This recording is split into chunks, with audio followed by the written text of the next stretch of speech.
itu ada istilahnya lagi, tadi yang saya bilang, di dalam Search Engine Console atau Google Search Console, itu ada alat inspeksi URL di sini. Jadi teman-teman hanya perlu masuk ke dalam alat inspeksi URL, kemudian masukkan linknya, dan Google akan mendaftarkan halaman atau konten yang teman-teman baru saja publikasikan ke dalam Google di sini. Selama Google melihat, oh, konten ini terkait dengan kata kunci tertentu, maka ya Google akan mulai melakukan indeks, mulai melakukan pencarian di sini, mulai meng-crawling, istilahnya itu adalah membaca lebih lanjut konten apa yang kita publikasikan dan bisa diindeks oleh Google ke depannya. Kemudian, ini terkait dengan indexing. Bagaimana Googlebot bekerja dalam melacak satu konten? Jadi, ketika tadi Googlebot sudah mengambil data-data yang kita miliki, khususnya di dalam segi konten, dan kita bisa mengambil pendekatan yang sifatnya pasif, yaitu membangun konten secara berkala, dan perhatikan juga keterbukaan informasi. Jangan sampai ada halaman-halaman yang kita rasa, oh, halaman A, ini cocok untuk dimunculkan di dalam Google. Tapi karena kita lupa untuk membuka secara publik, otomatis Google tidak bisa mengindeks halaman ini. Jadi kita akan kehilangan momen yang ada. Jadi di dalam proses scrolling tadi, Google mengambil datanya. Di sini Google akan lebih banyak melihat, oh, ini konten apa, kemudian Google akan mulai mengindeks konten ini cocok dengan kata kunci apa sih? Dan nanti kita bisa melihat juga apakah konten yang kita daftarkan itu sudah terindeks belum di dalam Google. Caranya adalah teman-teman bisa masuk ke dalam google.com, kemudian awali dengan site atau ketik saja site, _, kemudian tambahkan linknya di situ. Kalau teman-teman melihat, oh, website kita udah muncul di situ, maka teman-teman nggak perlu khawatir, karena teman-teman sudah mendaftarkan artikel teman-teman secara langsung ataupun tidak langsung di dalam Google. Dan Google sudah bisa meng-crawling dan sudah terindeks atau sudah terbaca di dalam database yang dimiliki oleh Google. Yang terakhir di sini, yaitu terkait dengan ranking. Di mana ranking ini lebih banyak Google akan menyusun website kita, menyusun situs kita di dalam hasil pencarian. Di sini ada 2 kata kunci yang paling dominan ketika kita bicara SEO. Yang pertama, itu adalah kualitas konten. Jadi apakah konten kita itu bisa bermanfaat, atau konten kita itu cukup informatif, atau konten kita itu cukup memberikan jawaban yang tepat untuk audiens kita, maka Google akan memberikan nilai lebih. Begitu juga dengan search engine lainnya di sini, terlepas dari Google. Kemudian yang kedua, yaitu adalah terkait dengan relevansi. Tadi saya sempat cerita di bagian awal, ketika kita menggunakan kata kunci tertentu, di mana kata kunci tertentu itu meskipun dicari oleh orang yang berbeda, di lokasi yang bersama, di waktu yang bersamaan, tapi karena mungkin saya lebih suka dengan kopi hitam, sementara teman saya suka dengan kopi susu, mungkin saja saya dimunculkan dengan hasil pencarian yang terkait dengan kopi hitam. Meskipun kita sama-sama mencari dengan kata kunci kedai kopi terdekat di lokasi kita di sini. Karena sekarang ini Google Search ataupun hasil pencarian yang ada di dalam search engine, apapun search engine-nya, itu dibuat sedemikian rupa untuk mendekati relevansi dengan penggunanya. Jadi misalnya tadi saya interest-nya dengan kopi hitam, ya saya akan lebih banyak dimunculkan hasil pencarian yang relevan dengan saya, yaitu konten-konten yang ada terkait dengan kopi hitam. Begitu juga dengan teman saya. Misalnya teman saya lebih suka dengan kopi susu, ya dia akan lebih banyak dimunculkan dengan kopi susu di sini. Dan kualitas konten dan relevansi yang ada di sini akan menjadi penentu utama di dalam ranking yang akan dimiliki oleh kita di dalam hasil pencarian. Tadi saya sempat bilang juga hasil pencarian di sini antara satu orang dengan orang yang lain itu akan berbeda-beda. Karena hal itu wajar. Kalau mungkin teman-teman bicara SEO, waktu itu saya baru terjun di dunia SEO itu di 2013-2014. Mungkin hasil pencarian di dalam seseorang itu akan sama dengan orang yang lain. Karena Google ataupun mesin pencarian yang ada itu akan memiliki apa yang kita bilang di sini lebih banyak pendekatan dari segi kata kunci yang digunakan di sini. Jadi kompetisinya lebih bisa kita mainkan di situ. Kita membuat relevansi terhadap kata kunci. Tapi sekarang ini relevansinya itu bukan hanya di kata kunci. Karena kata kunci itu hanya untuk mensupport konten yang akan kita publikasikan. Sekarang ini lebih banyak di dalam relevansinya, membangun relevansi, membangun manfaat yang dimiliki, yang akan dicari oleh pengguna kita di sini. Jadi antara konten dengan audiensnya itu akan memiliki kedekatan di sini. Even ada juga ketika saya sering banget berkunjung ke website tertentu dan juga website itu saya rasa memberikan manfaat untuk saya, maka Google akan lebih sering memunculkan website itu di hasil pencarian. Meskipun di kata kunci yang mungkin kontennya sedikit, atau kata kunci yang kontennya itu tidak begitu dominan. Tapi karena memang Google menilai, saya ada relevansi dengan kata kunci ini dan website ini, sementara sebelumnya saya sempat engage, maka saya akan lebih sering dimunculkan di website tertentu. Begitu juga dengan orang lainnya di sini. That's why jangan heran kalau misalnya teman-teman iseng-iseng mencari di Google ataupun di search engine lainnya, kok hasilnya bisa beda. Ya memang ada value yang lain yang diberikan oleh Google saat ini setelah tahun 2016, karena Google tuh banyak banget melakukan update algoritma di sini untuk membangun relevansi antara hasil pencarian yang dicari oleh penggunanya dengan interest atau apa yang kita sering cari atau yang kita inginkan saat ini. Kalau tadi saya lebih banyak membahas terkait dengan relevansi, apakah ranking ini bisa ditingkatkan? Jawabannya bisa banget. Bagaimana cara meningkatkannya? Yaitu dengan memberikan konten yang bermanfaat. Itu kata kunci yang pertama. Setelah bermanfaat, kata kunci yang kedua adalah kita bisa memberikan konten yang sifatnya up to date atau terkini. Jangan sampai kalau kita memberikan konten yang mungkin ya dulu-dulu, ini kayaknya masih relevan, mungkin bisa kita paraphrase di sini untuk memberikan update lebih lanjut. Atau ada juga konten yang sifatnya dulu-dulu terus kita publikasikan. Jangan dipublikasikan mentah-mentah. Karena kenapa? Karena sekarang ini Google melihat dua hal, yaitu apakah konten itu relevan. Karena relevannya itu pasti dilihat bukan hanya di dalam website kita, tapi juga di dalam website-website lainnya. Dan juga di sini yang kita lihat itu adalah bagaimana konten ini juga bisa lebih deep atau lebih dalam lagi untuk memberikan informasi yang sifatnya up to date atau sifatnya benar-benar terkini. Karena sekarang ini kalau Google bisa melihat loh, tanggal kita posting kapan sih? Kemudian, satu lagi yang ingin saya bahas, yaitu jangan sampai konten kita yang lama itu kita copy paste secara menyeluruh tanpa kita paraphrase lebih lanjut. Sekarang ini Google bisa melihat, ini konten istilahnya itu tidak original atau tidak asli. Karena Google sudah mengindeks konten kita sebelumnya. Dan kalau misalnya konten kita memiliki sangat-sangat mirip, kemiripan yang benar-benar 80-90, Google akan melihat, konten ini copy paste. Karena kalau konten ini copy paste, itu akan dinilai oleh Google tidak bermutu. Karena Google sekarang ini akan mengutamakan originalitas yang dimiliki oleh pembuat konten. Oke, kita masuk ke bagian optimisasi, di mana di sini optimisasi itu sebenarnya sifatnya menyeluruh, sifatnya sangat lama. Jadi teman-teman kalau melihat, dalam waktu 1 bulan belum ada hasil, ya mungkin saja dari segi teknikalnya, mungkin saja dari segi on page-nya, atau mungkin saja dari segi off page-nya.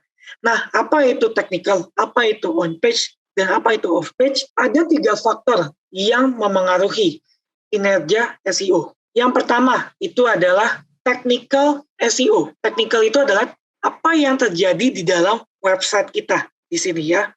Jadi di dalam website kita itu ada site speed, kecepatan website, kemudian juga bagaimana kita menghubungkan antara search engine yang ingin di mana kita ingin eksis dengan website kita, kemudian juga bagaimana kita bisa mereduce atau mengurangi loading page tertentu, atau ada hal-hal lainnya. Di sini saya akan mengambil 3 topik utama di dalam technical yang sering banget dibahas. Yang pertama itu adalah robot TXT, di mana robot TXT itu ibaratnya tadi saya sempat bicara dengan Googlebot, ya, terkait dengan Googlebot itu adalah robotnya Google bekerja. Nah, ini adalah konjungsinya atau penghubungnya antara website kita dengan Googlebot ini, di mana robot TXT ini difungsikan untuk mengindeks atau mengintegrasikan, oh, halo Google, ini halaman yang bisa kamu indeks, yang ini tidak bisa kamu indeks, yang ini boleh kamu munculkan di Google, yang ini tidak boleh kamu munculkan. Itu lewat robot TXT. Mungkin kalau misalnya kita ada waktu lebih lanjut, ya kita bisa bahas lebih deep lagi, lebih intens lagi terkait dengan robot TXT ini, karena ini sifatnya teknikal. Kemudian juga tadi saya sempat singgung di awal, yaitu adalah sitemap. Jadi, struktur website kita itu akan dilihat oleh Google lebih lanjut, halaman mana yang bisa diindeks, dan halaman mana yang tidak bisa diindeks. Kemudian yang terakhir, di sini adalah terkait dengan mobile acceleration, di mana mobile acceleration itu adalah terkait dengan kecepatan website kita. Karena sekarang ini, kalau website kita itu semakin cepat, Google akan melihat, wah ini website cukup dominan, maka akan sering juga dimunculkan oleh Google. Biasanya website-website cepat atau website-website yang memiliki pengunjung yang banyak, itu akan lebih sering juga dimunculkan di Google dan memiliki ranking yang lebih baik. Kemudian juga ada terkait dengan on-page SEO, di mana on-page SEO ini terkait dengan 3 hal yang sering banget kita bicarakan. Yang pertama itu adalah terkait dengan meta tag. Meta tag itu apa? Meta tag itu adalah penanda antara Google atau antara dengan search engine dengan artikel yang kita buat. Jadi kadang-kadang Google ataupun search engine tidak bisa mengindeks kita, tapi kita bisa memberikan informasi lebih lanjut. Halo Google, ini adalah konten terkait dengan sepatu bola merek Adidas, misalnya, di sini. Dan itu bisa di-tagging lewat mana, bisa ditandai lewat mana, yaitu lewat meta tag. Meta tag sendiri itu terbagi menjadi 3. Ada meta title, atau penanda untuk judul apa yang kita sorot lebih lanjut. Kemudian juga ada meta description, yaitu untuk menjabarkan lebih lanjut ketika kita ingin membahas konten-konten yang lebih deep lagi. Dan biasanya di sini kalau best practice-nya, saya menggunakan meta description itu untuk mengajak seseorang untuk berkunjung ke website kita. Misalnya tadi saya sempat bahas, meta title saya itu adalah 3 sepatu bola terbaik merek Adidas. Maka di dalam meta description-nya, saya bisa membuat orang untuk masuk ke website saya lebih lanjut, yaitu dengan menuliskan, mau tahu sepatu bola terbaik Adidas di tahun 2021. Yuk kunjungi di sini. Nah, itu adalah bagian di dalam meta description. Nah, meta title dengan meta description, apa hubungannya dengan Google atau search engine di sini? Kalau teman-teman masuk ke dalam search engine, kemudian teman-teman lihat di dalam search engine itu ada headline, atau hasil pencarian, kalau yang di dalam tulisan biru, itu adalah meta title. Dan tulisan kecil di bawahnya, itu adalah meta description. Jadi itu untuk menjelaskan lebih lanjut, konten kita tuh terkait dengan apa sih, dan judulnya apa sih yang ingin kita bahas di dalam konten kita. Itu adalah terkait dengan meta title, meta description, yang ada di dalam meta tag. Nah, ada satu lagi, yaitu meta keyword. Sekarang ini meta keyword tidak digunakan lagi karena Google pun sudah bisa mengindeks. Dari mana? Ya, dari konten kita, kemudian juga dari heading, dan juga dari meta title ataupun meta description.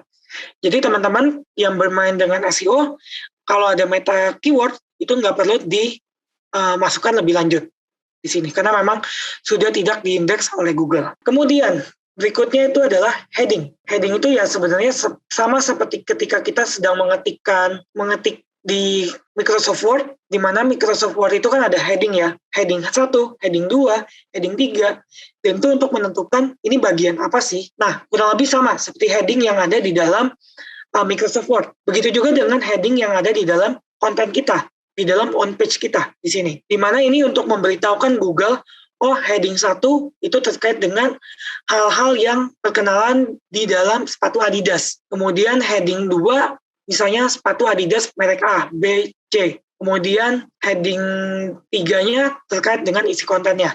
Nah, itu akan membantu Google untuk mengetahui, oh ini loh konten yang related dengan sepatu bola Adidas. Jadi biasanya yang kita buat di sini, meta tag, heading, keyword, sampai ke website konten, itu semuanya inline atau semuanya sama di dalam membangun on-page SEO. Kemudian yang terakhir di sini adalah terkait dengan website konten. Kalau website konten cukup jelas ya, di mana konten-konten yang ada itu pastinya harus sepadan, harus bisa mampu menjawab kebutuhan apa yang dicari oleh audiens kita. Makanya tadi saya bilang, daripada kita bertempur di dalam satu kata kunci, sebaiknya kita menggunakan lebih banyak kata kunci di sini. Ketika kita sudah sulit untuk berkompetisi di dalam sepatu bola, kenapa enggak kita bisa berkompetisi di dalam kata kunci yang agak lebih spesifik, yaitu sepatu bola Adidas misalnya, atau sepatu bola lokal, atau sepatu bola Bata. Jadi sifatnya lebih intens. Atau ketika orang mencari dengan kata kunci lainnya, kita bisa muncul. Kemudian faktor terakhir yaitu faktor off-page SEO. Di mana off-page SEO ini biasanya yang kita gunakan adalah kita membangun backlink atau membangun link tertentu yang merujuk ke dalam website kita. Jadi bisa dengan 3 cara biasanya, lewat blog atau lewat online review atau juga lewat publisher. Publisher ini bisa kompas.com, tribunnews.com atau halaman-halaman lainnya yang terkait dengan publisher atau media lainnya. Dan biasanya di sini baik di blog, online review ataupun publisher, kita akan menitipkan kata kunci tertentu dan kata kunci itu akan kita buatkan sebagai hyperlink. Itulah yang dinamakan dengan backlink. Dan itulah bagaimana off-page SEO bekerja. Semakin banyak off-page yang kita miliki, maka website kita akan semakin dianggap Google bermutu. Apakah hanya dari segi kuantitas saja? Jawabannya tidak, tapi dari segi kualitas. Di mana Google juga akan melihat website-website mana sih yang memberikan backlink kepada kita. Misalnya kayak halaman Tokopedia, halaman Shopee, halaman kompas.com, kemudian misalnya di Wikipedia, dan sebagainya, website-website yang cukup terkenal, Google biasanya akan memberikan domain authority atau kepercayaan domain, di mana ratingnya tuh antara 0 sampai 100, biasanya mereka tuh average-nya di atas 50. Dan biasanya pada umumnya, kalau website yang sudah memiliki page authority atau domain authority di atas 30 sampai 35, itu sudah tergolong baik. Jadi usahakan ketika teman-teman yang ingin melakukan off-page SEO, jangan hanya dipikirkan dari segi banyak-banyakan link yang ada, banyak-banyakan backlink, tapi juga perlu dipikirkan apakah website yang memberikan backlink kita itu bermutu atau tidak. Jangan sampai website-nya itu tidak bermutu. Jangan sampai cuman domain authority-nya tuh hanya 10 atau page authority-nya hanya 10. Maka Google akan melihat, wah ini website-nya mungkin quote-unquote abal-abal atau quote-unquote tidak terpercaya. Itu akan kehilangan momen kita juga. Dan itu biasanya akan menurunkan ranking kita di dalam Google ataupun mesin pencarian lainnya. Nah, ini masih banyak hal lain yang berhubungan dengan SEO, yaitu sebenarnya bagaimana ketika kita bisa membangun sinergi antara konten, kata kunci, kinerja situs web, sampai kinerja eksternal. Ada on-page optimization, tadi saya sempat bahas, ada 3 hal, yaitu terkait dengan meta tag, heading, dan juga website konten. Kemudian juga ada mobile friendliness, di mana Google sekarang ini semakin mobile friendly website kita, maka value yang diharapkan oleh Google itu akan semakin besar. Dan biasanya ketika harapan itu kelihatan semakin besar, rating kita itu akan semakin tinggi. Maka ketika rating kita semakin tinggi, ranking kita pun akan semakin tinggi juga. Kemunculan kita di dalam halaman pertama itu akan semakin sering. Kemudian juga terkait dengan user experience, di mana user experience di sini bagaimana satu website yang kita miliki itu bisa membuat pengunjung yang merasa nyaman, pengunjung yang merasa informasi yang kita berikan itu bermanfaat bagi mereka. Kemudian juga ada search accessibility, di mana harus ada satu website yang memiliki kemampuan untuk memberikan informasi-informasi yang ada lewat pencarian yang ada di sini. Jadi jangan sampai kalau kita memiliki konten yang begitu banyak, tapi kita nggak memiliki kolom pencarian di dalam website kita. Karena secara langsung ataupun tidak langsung, itu akan memberikan value yang lebih. Bukan hanya untuk pengguna kita, tapi juga di dalam segi SEO. Kemudian dari segi kontennya, ya kontennya ini kalau ditanya, biasanya kalau saya mengajar di tempat lain, berapa banyak sih konten yang sifatnya SEO friendly? Biasanya mereka akan kecewa kalau saya jawab. Kenapa? Kalau saya jawab, bukan dari hal berapa banyak kontennya, tapi bagaimana kita bisa memberikan konten yang bermanfaat untuk pengunjung website kita, untuk pencarian di dalam Google. Itu yang pertama. Kemudian ada juga yang bilang konten yang bagus itu antara 1.000 sampai 2.000 kata. Itu sebenarnya mitos, teman-teman. Jadi 1.000 sampai 2.000 itu kalau kontennya tidak bermanfaat atau kontennya hanya diulang-ulang, ya orang akan meninggalkan di situ. Karena kenapa? Karena itu balik lagi tadi, yaitu balik ke user experience. User kita akan merasa, wah ini konten tidak bermanfaat. Ya dia akan meninggalkan website kita. Jadi sebaiknya berikan konten yang bermanfaat. Kalau memang hanya yang bermutu sekitar 150 kata, ya berikanlah itu. Kalau yang bermutu hanya 300 kata, ya berikanlah itu. Jangan terlalu banyak mengulang kata kunci. Karena itu bisa jadi, ada istilahnya di Google itu, atau di istilahnya SEO itu adalah keyword stuffing. Jadi kita bermain dengan keyword yang terlalu banyak, karena kita, misalnya tadi saya bahas terkait dengan sepatu bola, kita masukin keyword sepatu bola semua, padahal kontennya terkait dengan hal lainnya. Yaitu Google akan menilai kontennya tidak bermanfaat. Kemudian berikutnya, terkait dengan sosial media. Ini best practice yang saya sering sekali sarankan kalau teman-teman yang memiliki sosial media dan juga website, yaitu jangan lupa setiap kali ada konten baru, masukkan ke dalam sosial media kita. Sosial media kita itu bisa juga berperan sebagai backlink atau bisa juga berperan sebagai off-page SEO. Karena biasanya sosial media kita itu memiliki authority yang cukup tinggi di mata search engine yang kita gunakan. Link profile, ya mungkin link profile ini kalau teman-teman pernah berkunjung ke website tertentu, biasanya website brand atau website korporat, biasanya mereka mencantumkan sosial media mereka di bagian atas ataupun di bagian bawah website. Nah ini kok apa hubungannya dengan SEO? Nah biasanya hubungannya dengan SEO itu adalah meningkatkan kredibilitas, meningkatkan kepercayaan. Sehingga ketika seseorang mencari dengan nama brand kita, mungkin saja yang dimunculkan itu website kita. Karena Google melihat, wah ini kredibel. Apalagi kalau sosial media profilnya itu sampai verified. Wah itu value-nya akan lebih tinggi lagi di dalam SEO. Kemudian ada juga terkait dengan keyword research. Nah keyword research ini jangan sampai kita hanya berpaku di dalam satu keyword saja, tapi kalau bisa rutin mencari keyword-keyword lainnya. Dan kalau bisa usahakan agile. Jangan sampai kita berpaku hanya di dalam satu keyword, kemudian ya keyword itu mulu, padahal nanti hasil pencariannya sudah mulai lemah.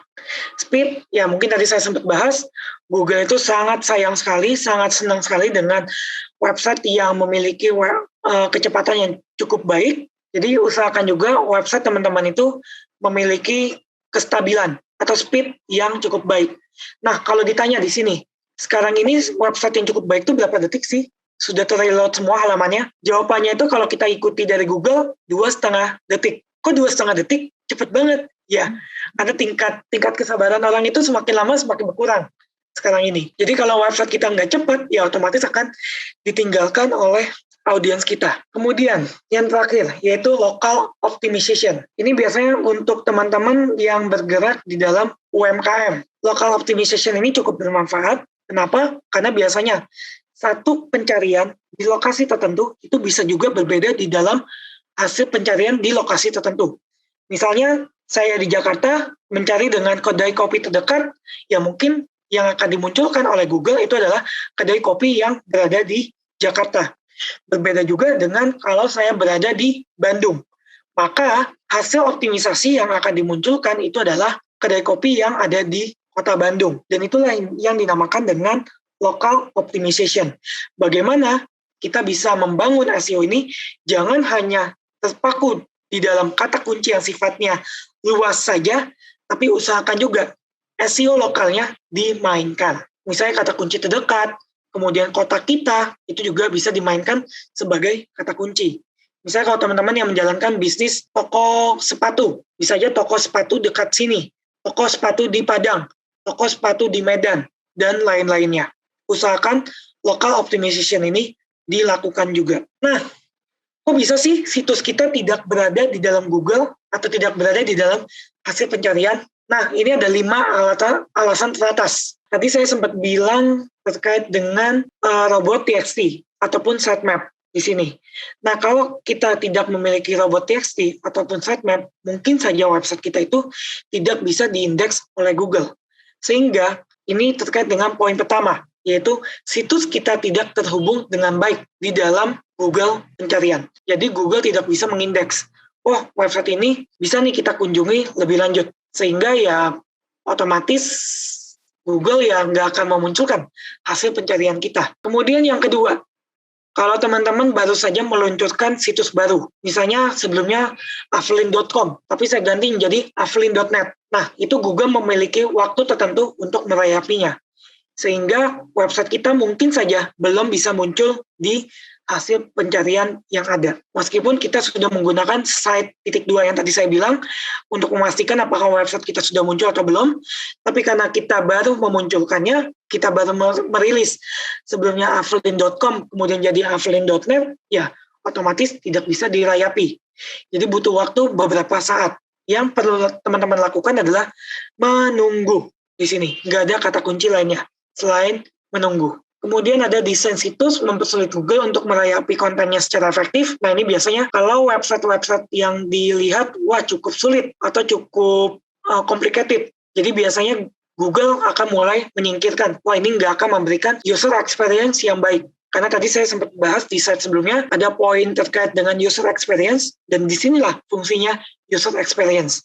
Jadi bagaimana kita bisa memunculkan website kita, bisa menampilkan website kita itu benar-benar user friendly, benar-benar ramah dengan pengunjung situs kita. Kemudian yang berikutnya itu adalah terkait dengan bagaimana Google bisa menerima kesalahan di dalam perayapan di situs kita. Jadi kalau Google mengindeks, wah situs ini nggak bisa diindeks nih, atau kok indeksnya ragu-ragu ya, atau setengah bisa diindeks, setengah enggak.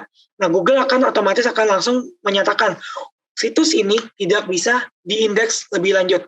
Jadi ya otomatis kalau website kita tidak bisa diindeks, ya nggak akan muncul di Google. Mungkin teman-teman sebaiknya dilihat lebih lanjut ya.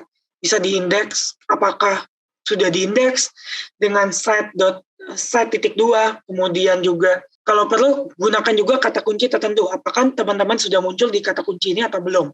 Sehingga kalau sampai tidak muncul, ya mungkin bisa dilihat dari segi kontennya atau juga dari segi technical things, yaitu apakah Google bisa merayapi situs kita. Dan yang terakhir itu adalah kebijakan kita untuk memblokir Google supaya tidak merayapi situs. Karena tadi saya sempat bahas terkait dengan robot.txt, karena robot.txt itu adalah sebagai jembatan antara kita sebagai pengelola website dengan Google Bot untuk memberitahu, oh halaman ini jangan diindeks ya, halaman ini boleh diindeks. Nah, kalau teman-teman menandai robot.txt kita itu tidak boleh diindeks, ya otomatis kita memblokir Google untuk tidak merayapi situs yang ada. Oke, kurang lebih seperti itu materi SEO yang bisa saya bawakan hari ini.